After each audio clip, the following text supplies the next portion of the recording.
Aleluia. Vamos louvar ao Senhor e engrandecer o nome dEle. Reina em mim com seu poder sobre a escuridão, sobre os sonhos meus. Tu és o Senhor de tudo que sou. Vem reinar em mim, Senhor. Aleluia.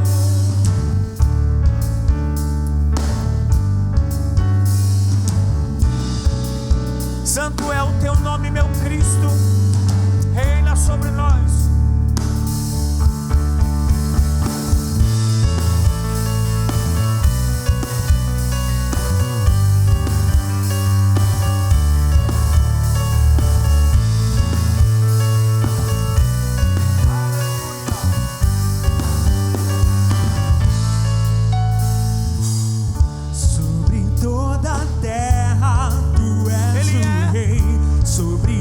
Montanhas e o pôr do sol, todas as coisas. Uma coisa só, meu desejo, que nosso desejo é seja: vem reinar de novo em mim.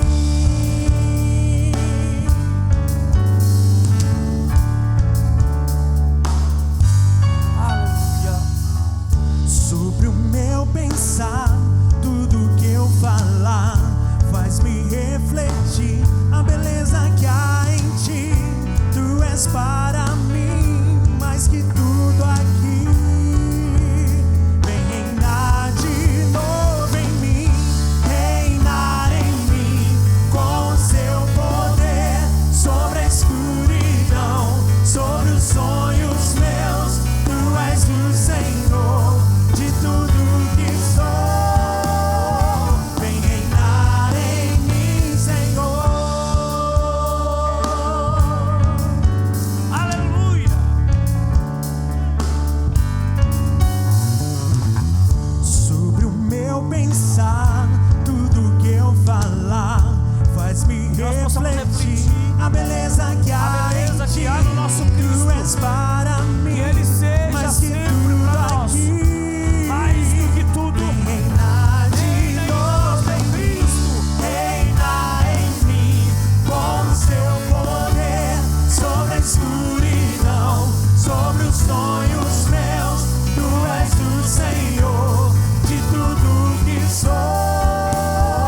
Vem reinar em mim, Senhor, reinar em mim com seu poder sobre a escuridão, sobre os sonhos meus. Tu és o Senhor de tudo que sou. Vem reinar em mim, Senhor. Aleluia. Reina sobre nós, Espírito Santo.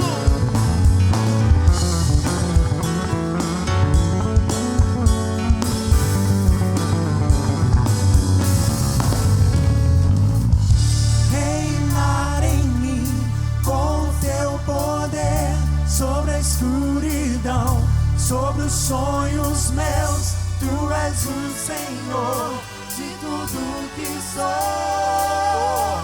Vem reinar Aleluia. em mim, Senhor, reinar em mim com teu poder sobre a escuridão, sobre os sonhos meus. Tu és o Senhor de tudo que sou. Vem reinar em mim, Senhor, reinar em mim com seu poder sobre a escuridão, sobre os sonhos meus. Tu és o Senhor, És o meu de tudo que sou. Vem reinar em mim, Senhor, reinar em mim com teu poder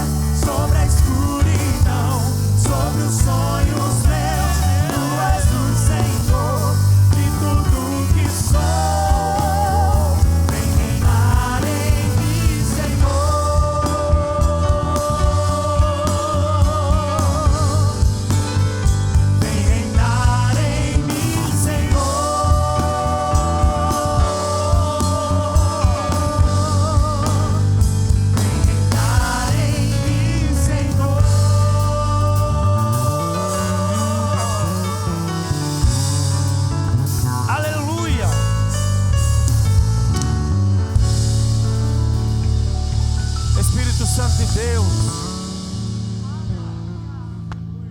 Que o Senhor reine sobre a vida dos teus filhos, sobre a nossa família, sobre tudo que acontece.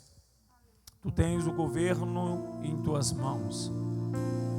Pai querido, nós temos a certeza que a tua presença causa em nós, Pai querido, alterações. Nós temos a certeza que a tua palavra que será ministrada aos nossos corações, Pai querido, há de causar algo, uma transformação nas nossas vidas que estamos aqui e na vida dos nossos irmãos. Aleluia. Eu me rasgo. Faça isso. Fala com Cristo. Tudo, mas vem novamente. Mergulha hoje. Na mirra ardente. Aleluia. Mas peço que tua Sobre a vida dos teus filhos. Aleluia.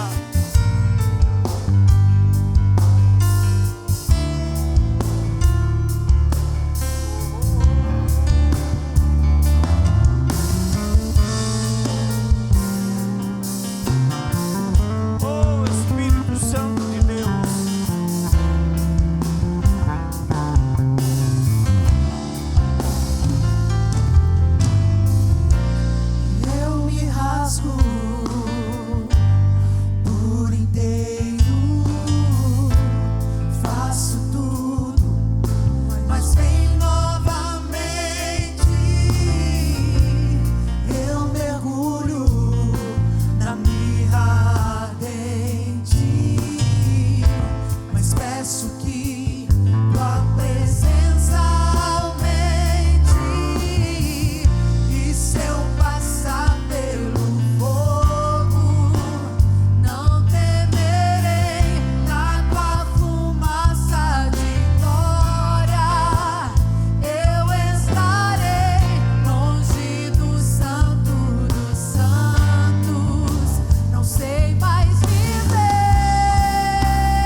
Espírito Santo de Deus, obrigado por esse momento em que nós louvamos o Teu nome. Queremos rogar ao Senhor que, conhecendo o Senhor a necessidade de cada um, venha usar o Teu Filho como boca profética para as nossas vidas, mas também, Pai querido, para que a palavra que sair dos Seus lábios, Senhor, cure todos aqueles que estão nos assistindo, que estão necessitados, que traga uma palavra, Pai querido, aonde nos confronte, mas também, Senhor, a gente sinta a essência do Teu amor e da Tua companhia, em nome de Jesus, amém.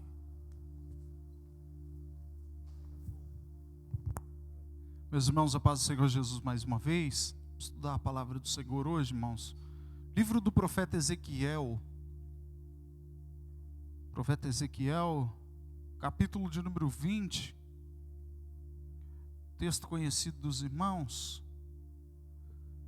Texto que eu já preguei algumas vezes, já 22, irmãos. Ezequiel, capítulo 22, já dei alguns estudos dentro desse texto, capítulo 22 de Ezequiel. Porém, é um texto que está no nosso coração, para nós meditarmos junto com os irmãos hoje. Capítulo 22 do livro de Ezequiel, verso de número 30.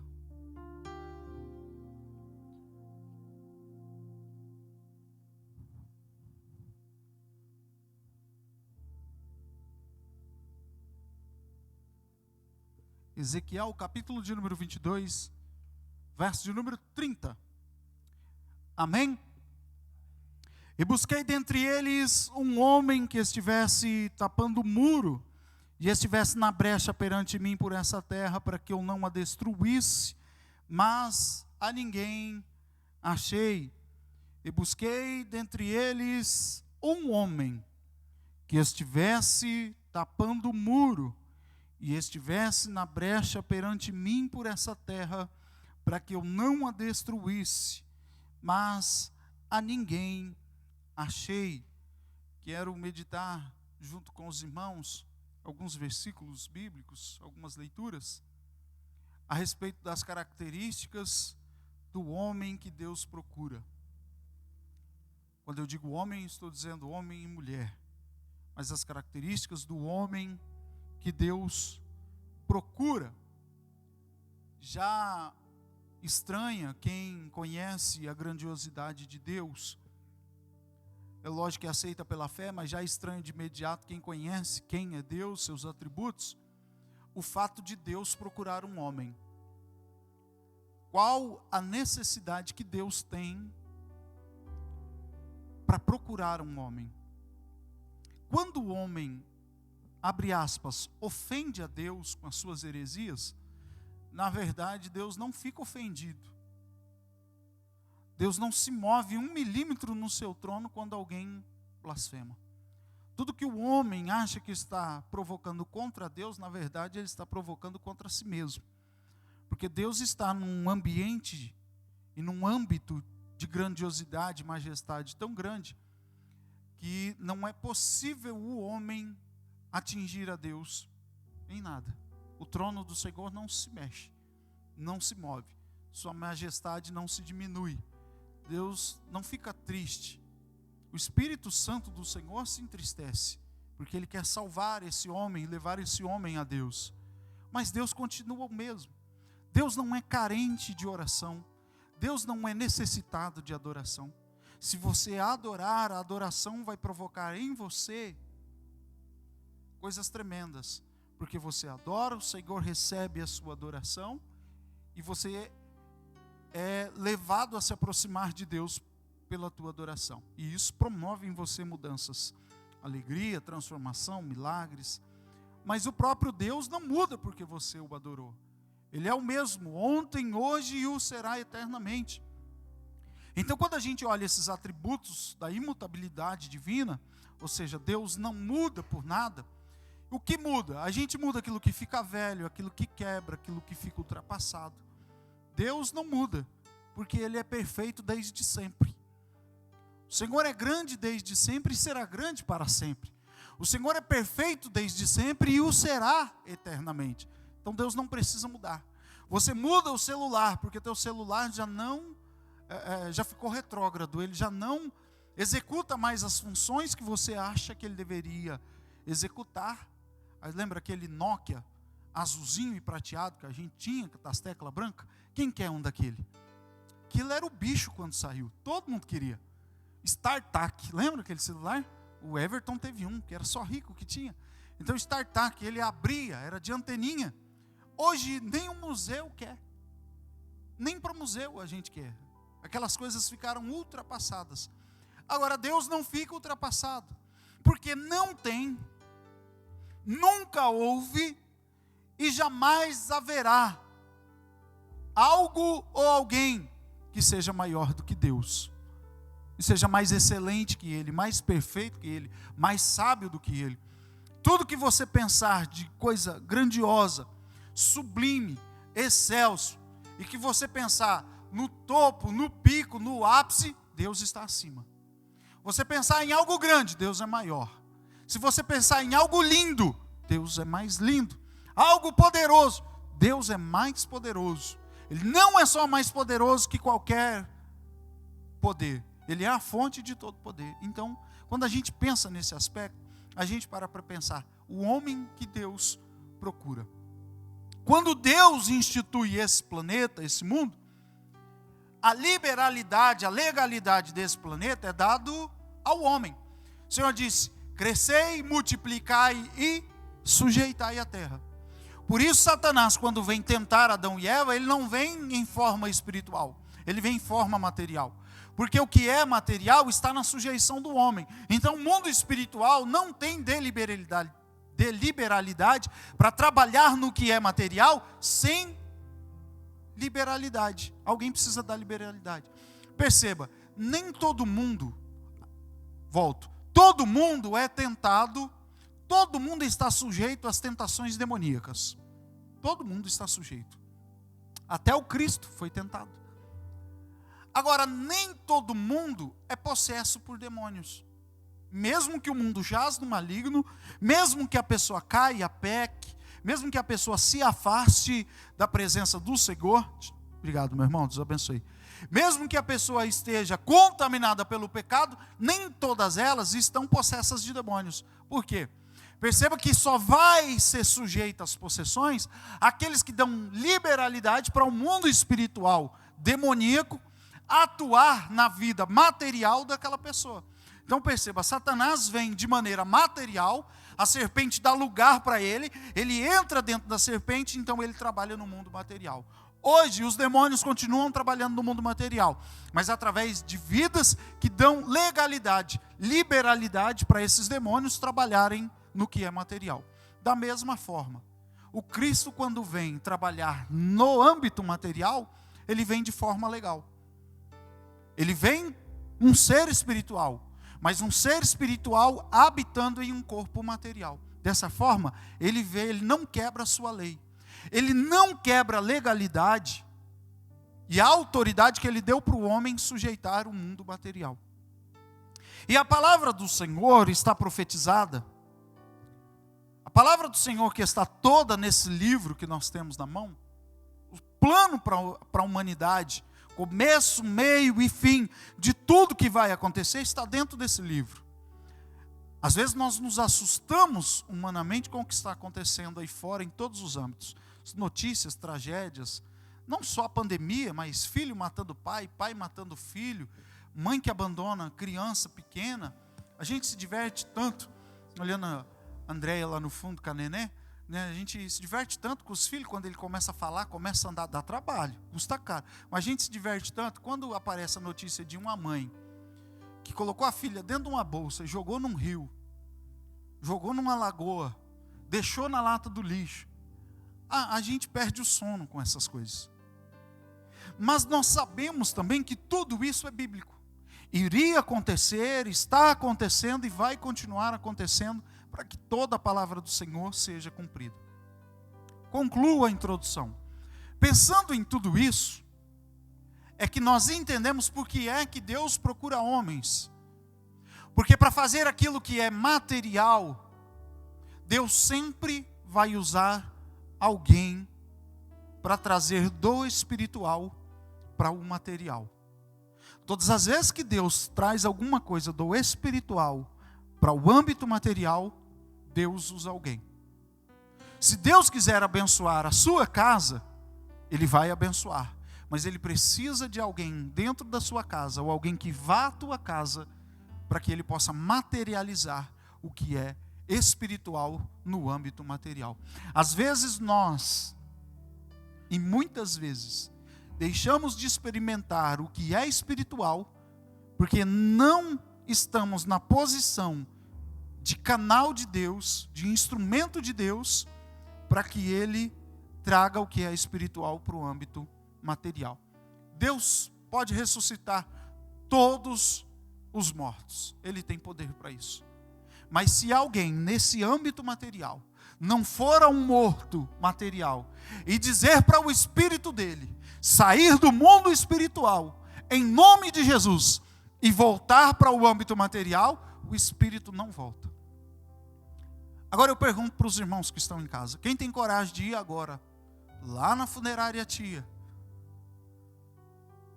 Hoje minha irmã me ligou e eu ainda disse para ela: funerária tia, sua morte é a minha alegria, porque eu sabia que era ela. Mas quem tem coragem de ir lá na funerária agora, diante de um caixão daquele, colocar a mão no morto e dizer para ele: em nome de Jesus, levanta? Irmãos, mas aí é a vontade de Deus, é Deus que sabe. Falou: não, é vontade de Deus, é Deus que sabe. Ele diz isso por todo mundo: pregar o evangelho a toda criatura, quem crer e for batizado será salvo, curai os enfermos, expulsai os demônios, ressuscitai os mortos. Ele não vai fazer aquilo que Ele deliberou e deu autoridade para a igreja fazer. Ele já deliberou isso sobre a minha vida, sobre a sua vida. Se porventura alguma ação espiritual ou material estiver contrária dentro da tua casa, o Senhor tem poder. O Senhor escuta a tua oração, mas é necessário que a sua ação nesse mundo material faça com que o que é espiritual venha para dentro da tua casa. Vou dar um exemplo: tem alguém endemoniado próximo? Não adianta orar para Jesus expulsar o demônio. A ação de expulsar o demônio é sua. É você que precisa colocar a mão no endemoniado e dizer para ele: em nome de Jesus, sai. Lembro há uns 20 e poucos anos,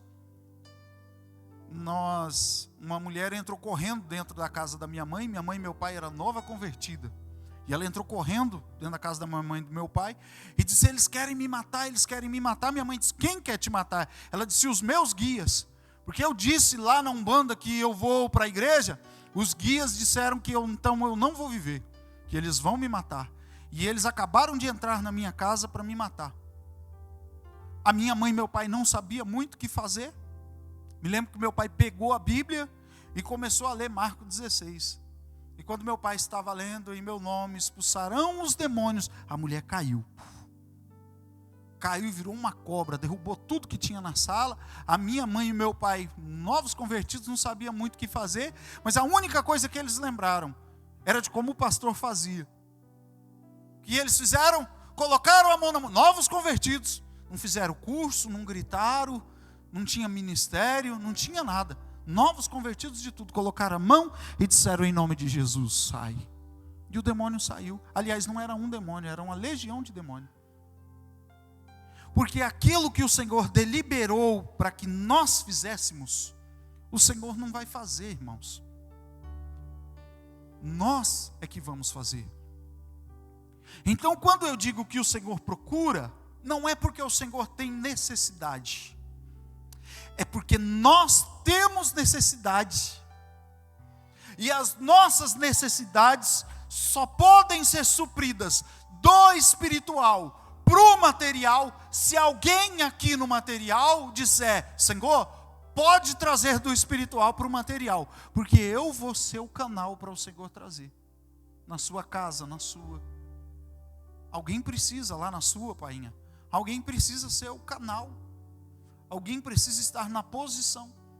E aonde começa? Eu termino a introdução, vou ler os tópicos que eu marquei para ler junto com os irmãos. Aonde que começa essa conversa de Ezequiel com o Senhor? A partir do capítulo 11, a partir do 9, Ezequiel começa a interrogar Deus. Senhor, por que é que o Senhor levantou uma nação tão tremenda, a Babilônia, para castigar o nosso povo? A mesma pergunta que Abacuque fez, quando Abacuque perguntou ao Senhor, o Senhor levantou os assírios para castigar Israel, mas os assírios são piores do que Israel. Como que o Senhor levanta um povo pior do que o nosso para nos castigar? Aí o Senhor, no capítulo 1, Abacuque pergunta, no 2, Deus responde, e no 3, Abacuque entende e começa a adorar. Ele fala, é verdade, o Senhor sabe o que está fazendo.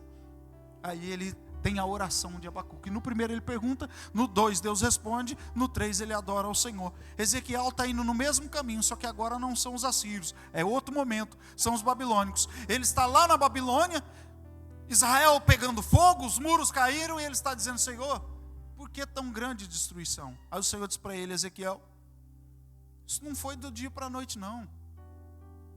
Primeiro a minha glória deixou a arca da aliança, ninguém viu. Depois a minha glória saiu da arca da aliança e deixou o santo do santo. Ninguém em Israel percebeu que a glória deixou o santo do santo.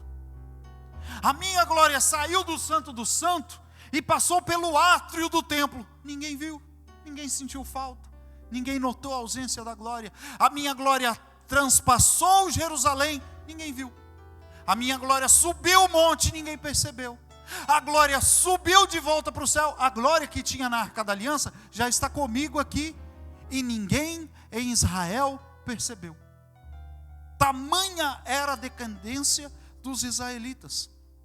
C.S. Lewis, grande escritor C.S. Lewis, quem já assistiu o filme Nárnia, né, a saga Nárnia, os livros foram escritos por C.S. Lewis. É por isso que você consegue fazer algumas alusões do filme Nárnia com a própria Bíblia. C.S. Lewis, ele deu um jeito de pregar o evangelho dentro do filme. E o C.S. Lewis, ele escreve que se o Espírito Santo voltasse para o céu nos dias de hoje, a igreja de hoje continuaria fazendo as mesmas coisas e não perceberia a ausência do Espírito Santo. Apocalipse capítulo 3 e o verso 20, quantas vezes eu não preguei isso para desviado, para o novo convertido, para quem não é crente?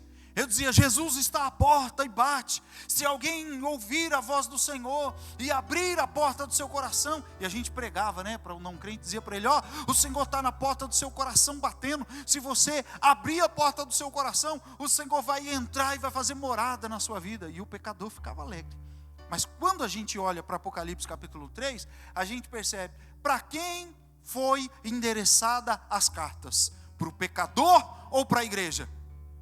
Para a igreja. Então Jesus estava falando com quem? Não para o pecador, ele estava falando para a igreja. Jesus estava falando assim para a igreja, eu estou do lado de fora. Era como se Jesus estivesse dizendo assim, o culto está acontecendo aí dentro, e eu estou do lado de fora, batendo na porta para entrar. Se alguém ouvir e abrir a porta, eu entro. Irmãos, imagine um culto que ninguém convida Jesus e diz para ele, Senhor, esse culto é para a honra e glória do teu santo nome. Imagine um culto com Jesus do lado de fora. Há muitos anos lá no Novo Oriente, as crianças fizeram uma peça teatral, e o irmão Gregório, pai do Neuri, ele vestiu de mendigo. O diácono não deixou ele entrar. O mendigo estava trazendo os presentes para a igreja, para as crianças. Não sei se era Natal, Dia das Crianças, um mendigo que vinha com um saco, mas dentro do saco que estavam os presentes, mas o diácono não deixou o mendigo entrar. Muitos anos atrás, uns 25 anos atrás. Mas eu estou fazendo essa comparação para a gente perceber que Jesus está dizendo para a igreja, e é a igreja de Laodiceia. São 7 igrejas, cada igreja tipifica, elas são igrejas reais, verdadeiras, que existiam na Ásia Menor, que receberam as cartas do Apocalipse naquele período. Mas de Éfeso a Laodiceia, cada uma representa um período que a igreja de Jesus ia passar. Primeira, Éfeso. Éfeso tipifica a igreja apostólica. Eu conheço o amor de vocês. Só tem uma coisa, vocês deixaram o primeiro amor. É a única repreensão. Em todas as outras cartas você vai encontrar conselho, admoestação e elogio. A última carta, a carta de Laodiceia, que representa a última igreja, o último período da igreja, a igreja do arrebatamento, perceba que tem conselho, admoestação, nenhum elogio. A carta que tipifica a última igreja, a igreja do arrebatamento, não tem elogio. Em todas as outras 6 tem conselhos, admoestações e elogios. Mas na última não tem elogio nenhum. E ele está dizendo para a última igreja: eu estou à porta e bato. Eita, irmão, que culto é esse que Jesus ficou do lado de fora? Que culto é esse que Jesus está querendo entrar? Perceba que é muito importante nós estarmos olhando para Ezequiel 22, porque é o que o Senhor está dizendo para Ezequiel: eu destruí Israel porque a minha glória, a minha presença já não estava mais com Israel, e todo mundo achando que estava legal, e todo mundo achando que era a última Coca-Cola do deserto lá em Israel, todo mundo feliz, mas a minha presença não estava mais com o povo. Aí talvez, irmãos, não está no texto, mas talvez Ezequiel tenha pensado: Senhor, mas só por isso o Senhor destruiu? No 19 e 20, o Senhor vai dizer para Ezequiel: Ezequiel, eu fui ao palácio procurar um rei ou um príncipe que eu pudesse usar, mas pareciam lobos procurando presas para devorar, homens gananciosos que só pensavam em riquezas. Eu queria alguém como Davi, como Salomão, quem sabe eu encontrasse um juiz como Gideão, quem sabe eu encontrasse alguém no palácio para eu usar, mas eram lobos. Então eu saí do palácio e fui no meio dos sacerdotes, quem sabe eu pudesse levantar alguém como Samuel, e usar alguém como Samuel para redimir Israel, e eu não destruir Israel. Mas os sacerdotes já não faziam mais dissensão entre o santo e o profano. Imundície e pureza para eles eram a mesma coisa. O santo e o imundo para eles eram a mesma coisa. Eu não podia usar esse tipo de homens. Então eu saí e fui no meio dos profetas. Quem sabe eu pudesse levantar um profeta como Eliseu, como Elias, e eu restauraria Israel. Mas quando cheguei no meio dos profetas e dei profecia aos profetas e disse aos profetas: profetiza, os profetas se calavam e diziam: eu não vou profetizar palavra tão dura. Lembra de Jeremias? Profetizava duro e jogaram ele no poço para matá-lo. Quantas vezes Jeremias chorou? Não serei eu, um doido como Jeremias, de profetizar palavra tão dura contra Israel? E os profetas se calavam. Quando eu mandava os profetas se calar, os profetas se levantavam e profetizavam.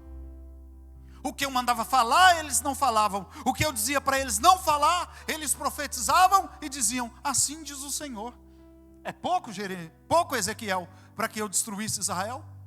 Talvez Ezequiel tivesse pensado: Senhor, mas se o Senhor tivesse vindo aqui, antes que Ezequiel dissesse isso, o Senhor disse: depois que eu saí do palácio, depois que eu saí do santuário, depois que eu saí da casa dos profetas, eu andei ao redor de toda Israel, andei inclusive nos muros de Israel, procurando um homem, e aqui as mulheres entram também, que estivesse na brecha, tapando o muro com cal adubada, preocupado com os inimigos de Israel, preocupado com o culto e a santidade do povo, e preparando cal adubada, misturando com palha e enfiando nas brechas do muro, e clamando ao Senhor por essa terra.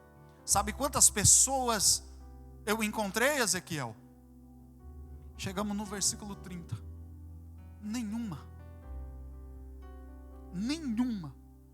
que estivesse preocupado com a destruição desse povo. Se eu tivesse encontrado eu não destruía a terra. Aí Ezequiel caiu em si, porque até então, nos primeiros 6 capítulos de Ezequiel, Ezequiel está confiante e ele dizia para as pessoas: não, certamente os egípcios se levantarão. Deus vai levantar os egípcios e os egípcios virão como gafanhotos em marcha, fazendo grande barulho pelo deserto, e vai nos livrar das mãos dos babilônicos. Calma, não vai demorar muito. Enquanto isso, Daniel está lá dentro do templo dizendo assim: gente, não se iluda com essa profecia não, é 70 anos que a gente vai ficar aqui. Jeremias profetizou, Daniel abrindo os olhos do povo e Ezequiel achando que ia acabar a qualquer momento, porque o templo estava de pé e os muros estavam de pé. Passado 10 anos, Nabucodonosor manda voltar a Israel, derruba o muro, põe fogo no templo, derruba o que sobrou do templo. Quando a notícia chega para Ezequiel, Ezequiel fala: caiu o templo, caiu o muro. Meu Deus, como que vamos restaurar a nossa casa?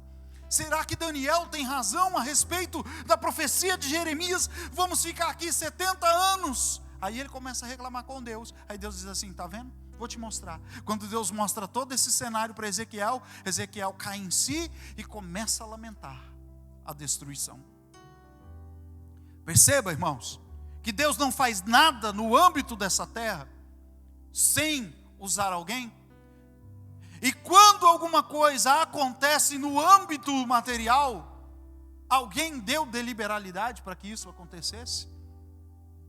É por isso que o Senhor disse: eu procurei um homem, mas eu encontro na Bíblia Deus ainda procurando homens e mulheres dotados de algumas características que eu quero falar rapidamente com os irmãos sobre essas características. Primeira característica do homem e da mulher que Deus procura: alguém que ame a Deus acima de si mesmo. Irmãos, perceba comigo o comecinho do livro de Mateus. Quando Maria chega a José e diz para José: José, estou grávida, o Espírito Santo concebeu, eu vou conceber pelo Espírito Santo. Qual é a ideia de José? Fugir. Alguns podem olhar aqui e dizer: José era covarde, José é um vacilão, José, a primeira coisa que ele pensou foi fugir. Vamos entender a grandiosidade desse homem chamado José? Se Maria aparece grávida e José assume o filho, José poderia ser apedrejado, amando do pai de Maria, porque entrou, conheceu a jovem Maria antes do casamento. Ele abusou da virgindade da menina antes do casamento. Ele poderia ter sido condenado. Agora, se José, para não correr o risco de ser apedrejado, faz a coisa que no âmbito humano deveria ser a coisa certa, José diria o quê, irmãos? Chamava o sacerdote e dizia: está grávida e não é meu, não relei nessa mulher. O que aconteceria? O sacerdote convocaria o povo e diria: caiu em adultério, Maria poderia ser apedrejada.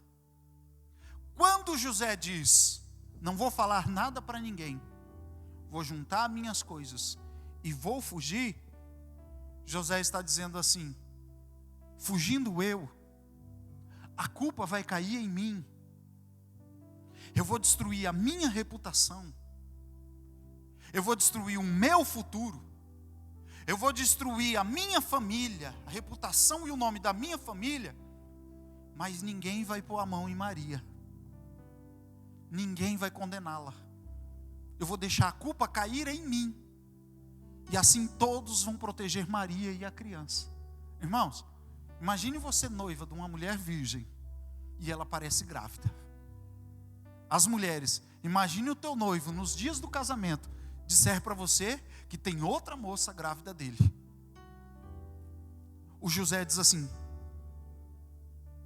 se é para alguém sofrer, que sofra eu, mas a minha família e a família de Maria vai cuidar de Maria, vai cuidar da criança. Eu fujo, eu me destruo, eu recomeço em outro lugar, nunca mais eu vou poder voltar aqui, meu nome vai ser defamado, o nome da minha família vai ser defamado, mas eu me gastarei e me deixarei gastar para que Maria sobreviva. Ei, irmão, que homem que é esse? O que eu entendo? É que José não caiu de paraquedas na história. Deus conhecia o tal do José. José não foi escolhido para ser pai de Cristo à toa. O Senhor conhecia ele e colocou ele no lugar certo. Deus nos coloca no lugar certo, no momento certo, segundo a vontade dele. Se Deus te colocou em algum lugar, ou colocou alguma coisa nas tuas mãos, não foi escolha de homem, foi escolha de Deus. Vai em frente, segue em frente, faz tudo aquilo que o Senhor colocou nas tuas mãos para fazer, porque o Senhor vai te honrar. Ele é responsável por aquilo que Ele colocou nas tuas mãos, porque Ele sabe que você tem capacidade. Então Deus procura homens que amem Ele, ao ponto de se gastar pelos outros. No caso aqui, José estava se deixando gastar, porque o anjo ainda não havia revelado para ele, que era do Espírito Santo, era a palavra de Maria. Ele estava se deixando gastar, segundo a palavra da Maria. Esse José é um homem tremendo. E aí, irmãos, eu sigo 2. Segunda característica do homem que Deus procura: homens que sejam fiéis. Fidelidade, artigo de luxo. Fidelidade é algo que a gente quase não encontra nos relacionamentos pessoais, interpessoais, espirituais. Em qualquer âmbito que você falar de fidelidade, as pessoas vão relatar problemas. Fidelidade conjugal, amizade. Lembra daqueles amigos que a gente tinha antigamente? Que ia até o fim, que apanhava com a gente na escola. Sabia que ia apanhar, mas não corria, ficava com a gente. Né, Eliezer? Já teve uns desses já ou não? A gente arrumava umas confusão na escola quando era moleque, irmãos. Mas a gente tinha uns amigos doidos, que entrava com a gente. A gente sabia que ia apanhar, mas se é para apanhar um, apanha 2. Hoje não, irmãos. Hoje os relacionamentos são descartáveis. Nós estamos vendo, pelas pesquisas, os irmãos podem pesquisar na internet, nós estamos vendo os últimos casais de anciãos. Se Jesus não voltar nos próximos 40 anos, nós não veremos casais de 70, 80 anos, que a mulher vai dizer: meu primeiro marido, meu único marido. Em que o homem vai dizer: minha primeira mulher, minha primeira namorada. Esses casais estão acabando, porque os relacionamentos estão tão fragilizados que estão se tornando descartáveis. Quando nós entramos no âmbito espiritual, Deus procura homens fiéis a Deus como Jó. Jó é sinônimo da fidelidade de Cristo no meio do sofrimento da cruz. Quando está todo mundo acusando Jó e dizendo: você pecou. Os amigos de Jó vieram, mas não vieram socorrer Jó. Perceba no texto, quando os amigos de Jó vieram, eles não vieram socorrer. O que eles fizeram? Eles ficaram ao longe 7 dias chorando. Na tradição judaica, você chorava 7 dias por quem já tinha morrido. Os amigos de Jó já consideravam ele como morto. E ficaram 7 dias de longe da casa dele chorando, como se ele já tivesse falecido. Mas Jó ainda estava vivo. E os amigos dele desprezaram tanto a enfermidade dele, que choraram 7 dias a morte dele. Quando deu o 7º dia, Jó não morreu. Aí eles terminaram de chegar na casa. Porque eles disseram: nem vamos lá. Vai ser tiro perdido. Vamos gastar chumbo à toa. Então nem vamos lá. Ficaram 7 dias chorando em volta da casa. No 7º dia olharam para dentro, Jó não morreu, aí eles entraram. Mas entraram não para ajudar e socorrer. Entraram, colocaram o dedo na cara de Jó e disseram: você pecou, confessa. Ninguém passa um sofrimento desse sem ter pecado. Confessa o que você fez. Confessa o teu pecado. E Jó: gente, eu não pequei. Eu nem sei por que é que eu estou passando tudo isso. Jó, você pecou. E ficaram lá. Um deliberou de um lado, o outro deliberou do outro, o outro deliberou do outro, e todo mundo dizendo: nós sabemos porque você está passando isso. Eu sei, você está passando isso porque pecou. Eu sei. No 19:25 já diz assim: vocês sabem tudo isso, mas eu sei de uma coisa que vocês não sabem. Era um homem naquela circunstância, sem dente, o hálito fedendo, o couro agarrado no osso, as juntas já travando, as articulações travando, a pele já tinha escurecido, as unhas tinham caído, o olho já estava saindo da órbita, de tão magro que já estava, o cabelo tinha caído, pus para todo lado. Aí os amigos de Jó olham para ele e dizem assim: o que esse homem pode saber que nós não sabemos? Jó se levanta na cinza e diz: eu sei que o meu Redentor vive, e que por fim ele se levantará sobre a terra. Ainda que ele me mate, depois de consumida a minha carne, ainda na minha pele, todavia farei menção do Deus da minha salvação e glorificarei o meu Senhor. Que fidelidade é essa? Deus procura homens fiéis assim. Deus procura homens capazes de se levantar no meio da acusação e dizer: vocês sabem tudo isso, mas eu sei quem é Deus na minha vida. Vocês podem ter tudo isso, mas eu ainda tenho Deus, e eu vou ficar com Deus. Terceiro, Deus procura verdadeiros adoradores. Eu vi o Laerte postou algo sobre worship, né? A palavra worship tem na sua essência tradução adoração, mas adoração é mais do que louvor, mais do que palavras. Sempre disse isso, concordo. Adoração é um estilo de vida. Adoração é o que você faz de manhã, de tarde e à noite. Não é o culto que faz a sua vida, mas é a sua vida que faz o seu culto. Não é o que acontece aqui que transforma lá fora, mas é o que você é lá fora que faz com que você entregue alguma coisa para Deus aqui. Jesus está conversando com a mulher samaritana, João capítulo 3 e o verso de número 23. E ele diz para ela: a hora vem, e a hora é agora. Não, peraí, irmãos, vamos entender isso? O Senhor diz assim: a hora vem. Aí ele para e diz: e a hora é agora. Peraí, a hora vem ou é agora? Será que Jesus se confundiu? Ele errou a expressão? Ele disse uma expressão, ele se arrependeu? Jesus assim, ó, a hora vem. Ele estava citando Atos 2. A hora vem, Atos 2. Ou seja, o dia de Pentecostes, o tempo do Espírito encher a igreja. Aí ele para. Era como se ele olhasse para a mulher e dissesse assim: a hora ainda não chegou, mas eu vou fazer com que você comece a experimentar agora. Entendeu? É como se ele dissesse assim, ó, ainda não é o tempo. O que eu vou dar para você é só uma gota do que vai acontecer. Ele está dizendo, a hora vem, é lá na frente. Aí ele olha para ela e diz, mas é agora.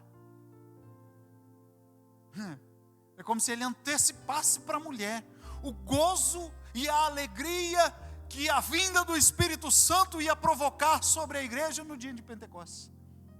Como que eu sei disso? 12 discípulos entraram na cidade para fazer compras. Quantos voltaram? 12. Não trouxeram uma alma para conhecer Jesus.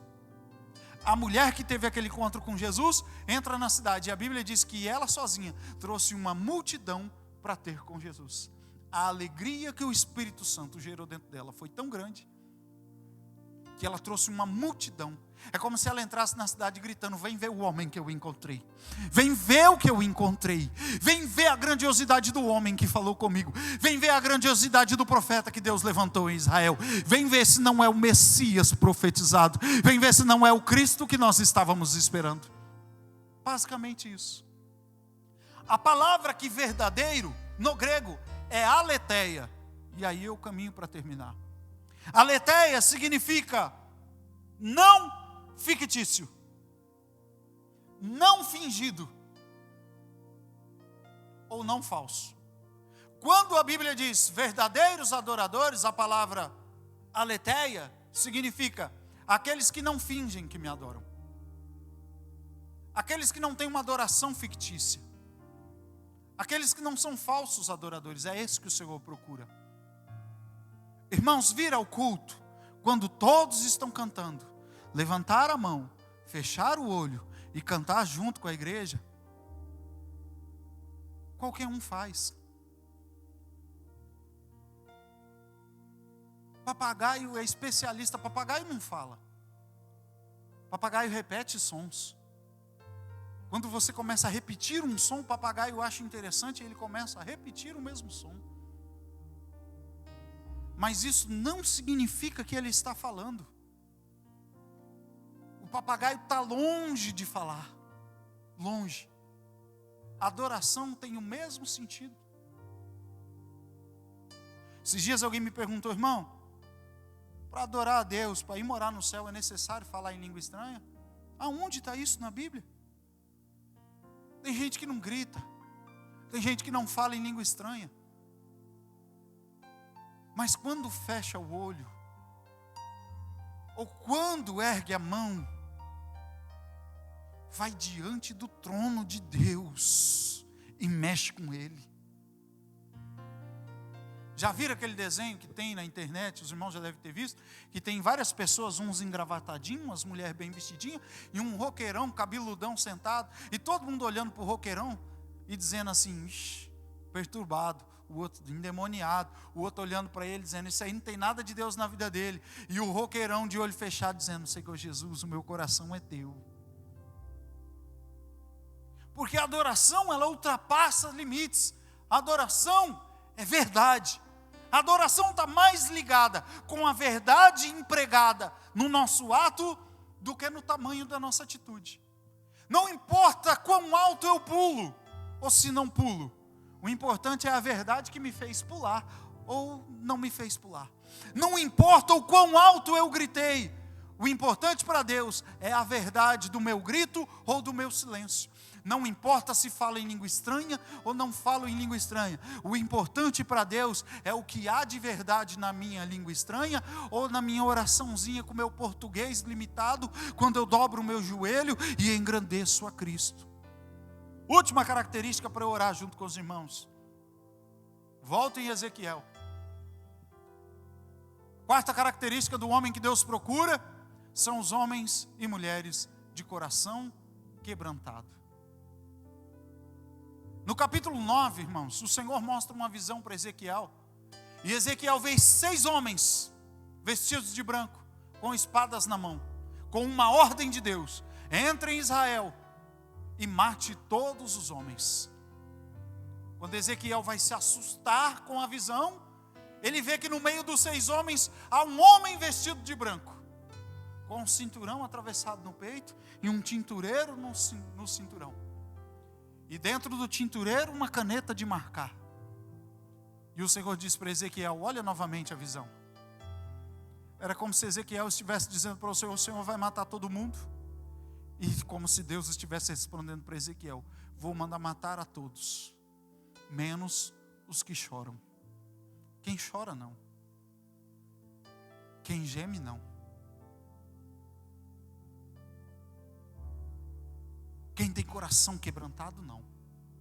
Quem se quebra diante de mim, não. E Ezequiel continua olhando a visão, e o homem com tintureiro anda em Israel, e encontra alguns homens e algumas mulheres chorando. E ele marca os homens que estão chorando, marca as mulheres que estão chorando, e na visão de Ezequiel, os homens entram com a espada na mão, matando os homens e as mulheres, mas quando chega diante de alguém que tem o coração quebrantado, eles poupam a vida de quem tem o coração quebrantado.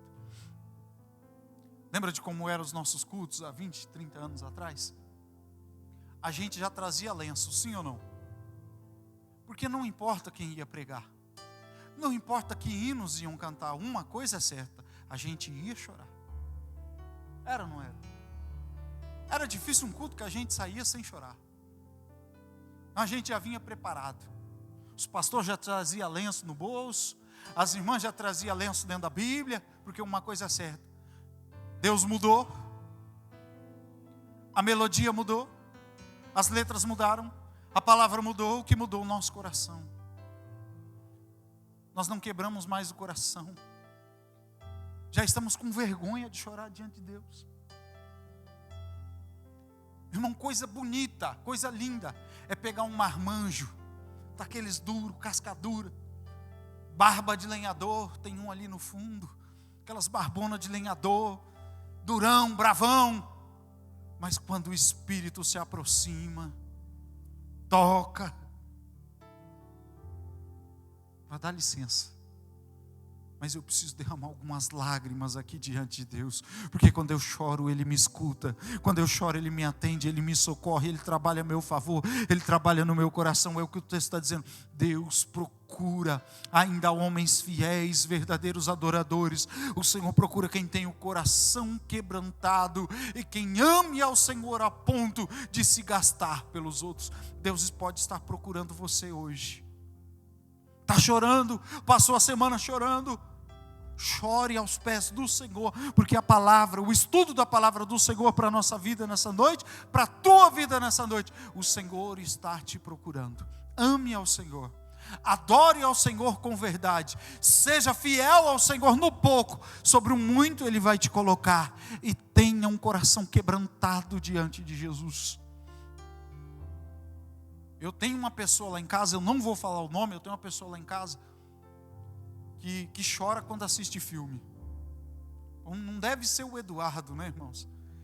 Mas não vou falar nomes. Que chora quando assiste filme. Mas esses dias o meu filho entregou ela. Não vou falar nomes, eu disse que não ia falar nomes. Eu cheguei em casa, meu filho disse para mim: papai, a mamãe estava te vendo no celular, e aí ela estava chorando, e eu disse para ela: vai ficar tudo bem, mamãe. Aí eu percebi que bom. Chora com filme, mas ainda chora com Cristo. Porque tem gente que chora com filme, mas não chora com Cristo. Não chora na presença. Não chora diante do Senhor. Não chora diante do Espírito. Já não sente mais o mover. Já não sente mais o Espírito Santo. Minha oração nessa noite é que o Espírito Santo toque na tua vida, no teu coração e na tua alma, e traga lágrimas quentes aos seus olhos. Mas não é lágrima de tristeza nem de arrependimento. É lágrima de alegria, de saber que o Espírito Santo ainda toca, de saber que o Espírito Santo ainda move, de saber que ainda há alegria da salvação na nossa vida, e que o Espírito Santo de Deus ainda está fazendo alguma coisa aqui dentro, porque sem o Espírito Santo eu não posso nada. E como é bom chorar na presença do Espírito Santo. Como é bom não ter motivo nenhum para chorar e se pegar chorando de alegria.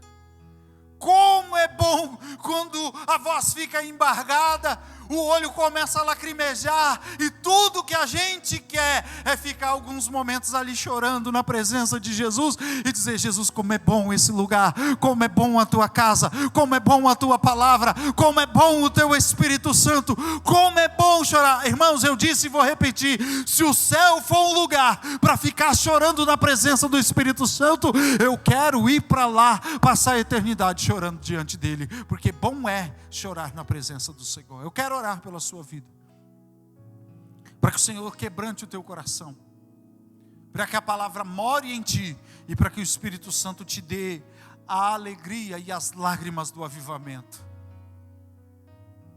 O homem pode provocar movimento, mas só o Espírito Santo gera avivamento. Todo movimento provocado pelo homem não é avivamento. Não existe avivamento provocado pelo homem. Só o Espírito Santo pode provocar um avivamento. E a maior parte dos avivamentos nem tem movimento. A maior parte dos avivamentos tem lágrimas.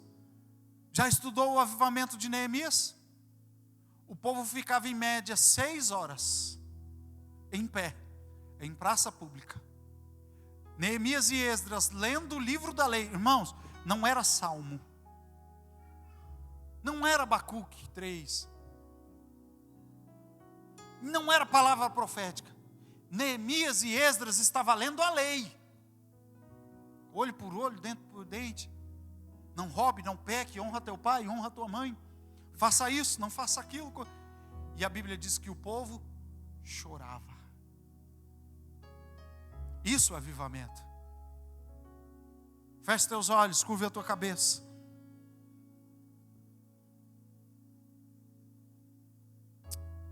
Deus, Pai de Jesus Cristo, Criador de todas as coisas, promove quebrantamento no meu coração todos os dias. Se algum dia eu olhar para a cruz, se algum dia eu olhar o teu sacrifício, e o meu coração não se mover, me leva. Se algum dia a tua palavra, Senhor, não encontrar lugar no meu coração, me leva. Se algum dia o teu Espírito Santo não encontrar o lugar, Senhor, das lágrimas, é porque eu já estou fazendo hora extra nesse mundo. Todos os dias eu quero chorar na sua presença.